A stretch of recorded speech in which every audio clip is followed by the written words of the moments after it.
UP board class 10th subject math exercise 3.3 चल रही थी और इसके क्वेश्चन नंबर 3 के दो पार्ट में आप लोगों को करवा चुका हूँ।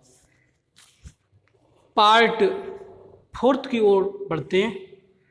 इसमें एक थर्ड पार्ट है, वो आप लोग कर सकते हैं। ऐसे मैंने क्वेश्चन बहुत पीछे कराए।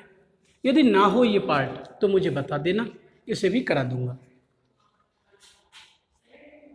यहाँ क्वेश्चन नंबर 3 के 4th पार्ट की ओर बढ़ रहे हैं और इसमें कहा गया है कि एक नगर में टैक्सी के भाड़े में एक नियत भाड़े के अतिरिक्त चली गई दूरी पर भाड़ा सम्मिलित किया जाता है और अगले बताया गया है 10 किलोमीटर की दूरी के लिए भाड़ा 105 रुपये है तथा 15 किलोमीटर के लिए भाड़ा 155 रुपये है।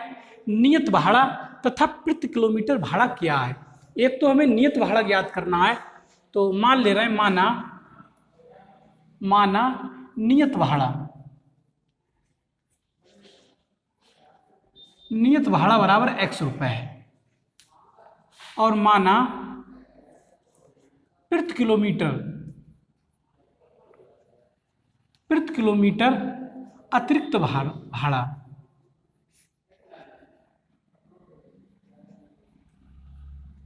₹22 है। अगर 1 किलोमीटर चल रहे हैं अतिरिक्त तो उसके लिए भाड़ा ₹22 और ये तो नियत भाड़ा है, इतना तो देना ही देना है। अतिरिक्त अगर चल रहे हैं तो उसके लिए 1 किलोमीटर के लिए प्रति किलोमीटर ये ₹22 आपको देने।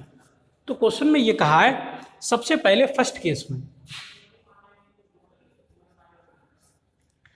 केस में ये कहा है कि एक व्यक्ति है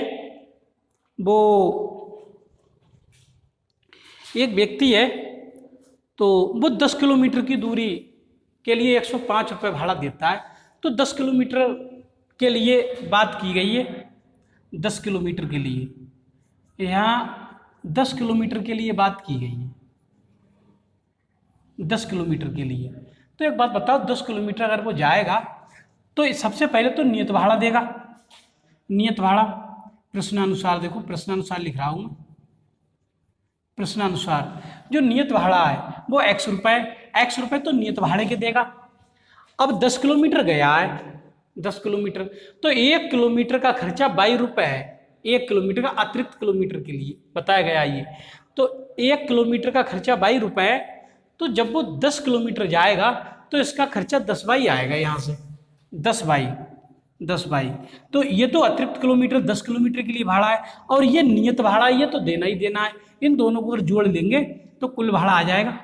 कुल भाड़ा 10 किलोमीटर का आ जाएगा। उसमें दो भाड़े सम्मिलित होंगे, एक नियत भाड़ा और एक अतिरिक्त भाड़ा प्रति किलोमीटर वाला। वो ये 1 किलोमीटर पे बाई, तो 10 किलोमीटर गया तो 10 बाई। तो कुल रुपए उसने कितने खर्च किए हैं क्वेश्चन में कहा है, तो 105 रुपये खर्च करता है वो, बराबर 105। इसे समीकरण 1 डाल दे रहा हूं। अब सेकंड केस में कहा है,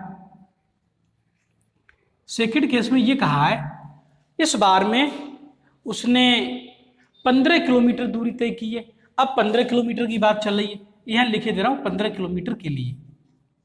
15 किलोमीटर के लिए ये सेकंड केस में है, ये 15 किलोमीटर दूरी तय की है। अब 15 किलोमीटर जब वो दूरी तय करेगा तो इसमें एक तो नियत भाड़ा देगा। नियत भाड़ा कितना है? नियत भाड़ा x रुपये देगा प्लस अब 1 किलोमीटर का अतिरिक्त खर्चा प्रति किलोमीटर मीन्स 1 किलोमीटर का अतिरिक्त खर्चा ₹22 है और यहाँ वो 15 किलोमीटर चला है तो 15 किलोमीटर में ये 15 बाई हो जाएगा यहाँ से वहाँ तक। तो यहाँ से 15 बाई ये अतिरिक्त खर्चा आएगा। तो ये टोटल नियत भाड़ा और अतिरिक्त किराया ये दोनों मिला के उसने पेमेंट किया है 155 रुपये का। 155 रुपये का पेमेंट किया है यहाँ से 155। तो ये समीकरण 2 बन गई। तो यहाँ से हम इन दोनों समीकरणों को प्रतिस्थापन विधि से हल कर लेंगे, x और y के मान निकाल लेंगे और उसके बाद में क्वेश्चन में ये पूछा है 25 किलोमीटर यात्रा करने के लिए कितना भाड़ा देना पड़ेगा। तो 25 किलोमीटर की बात तो हम बाद में करेंगे। सबसे पहले तो हम ये देखेंगे कि अतिरिक्त किराया कितना है और इसका नियत भाड़ा कितना है। तो इसे हल करने के लिए हम प्रतिस्थापन विधि का प्रयोग करेंगे। प्रतिस्थापन विधि को आप लोग जानते हो। किसी एक समीकरण से x या y का मान निकाल के, जैसे मैं यहाँ से x का मान निकालूं, x बराबर, यहाँ से x बराबर निकालूं तो x बराबर ये उस साइड में जाएगा तो 155 माइनस ये 15y हो जाएंगे, तो ये x का मान आ गया।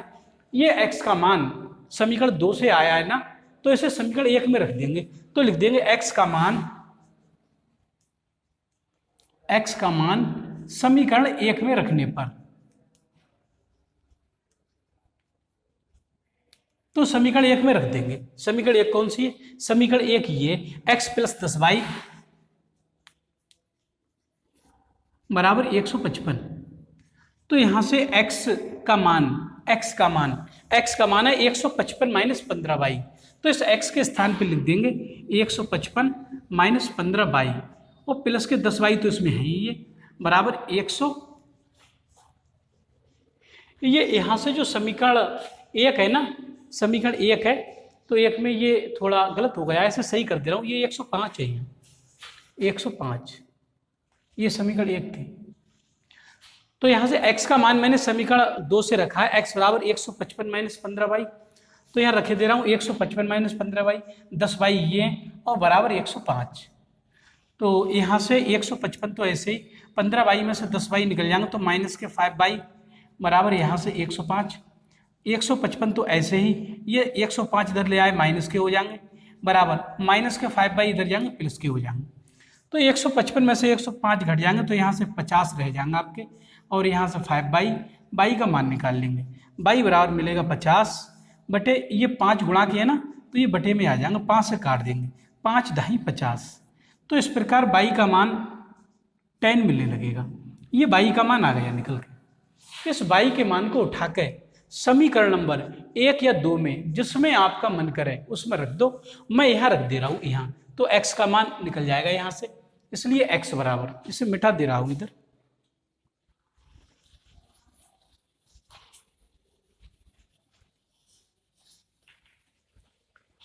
तो x बराबर यहाँ से x बराबर लिख रहा हूँ, यहाँ से x बराबर यह 155 माइनस यहाँ से 15 और इंटू y के स्थान पर 10 रखे दे रहा हूँ यहाँ से, y बराबर 10, तो x का मान आ जाएगा 155, 15 दहाई 150, तो x की वैल्यू आ जाएगी निकल के 5 आ जाएगी निकल के, तो x और y दोनों के मान आ गए निकल के, ये x का मान आ गया निकल के।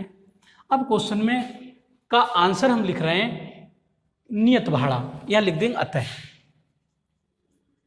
अतः नियत भाड़ा x रुपए है, x का मान आ गया 5, तो नियत भाड़ा तो 5 रुपये हो जाएगा, और प्रति किलोमीटर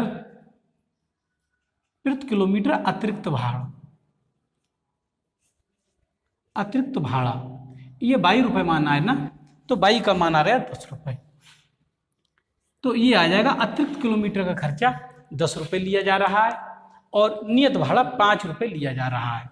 ये तो इस क्वेश्चन के आंसर हुए।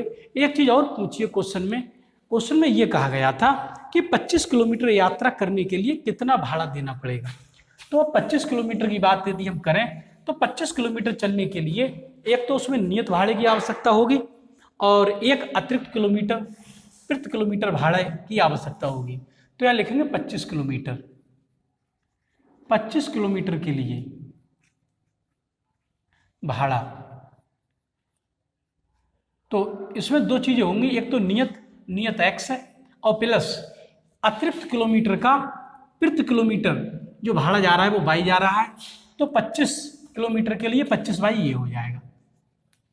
तो यहाँ से x का मान रख देंगे, x का मान यहाँ से 5 है प्लस 25 और इंटू y का मान निकाल चुके 10, तो इस प्रकार 5 प्लस 25 दहाई 250, तो ये 250 में 5 जुड़ जाएंगे आपके, तो ये 255 हो जाएंगे। तो इस प्रकार 255 रुपये ये 25 किलोमीटर के लिए भाड़ा होगा। एक आंसर आपका ये हुआ, तो एक ऐसे लिख देंगे आंसर के रूप में, और एक आंसर ये लिख देंगे, ये आपके आंसर के रूप में है ये। तो इस प्रकार ये क्वेश्चन कंप्लीट हुआ।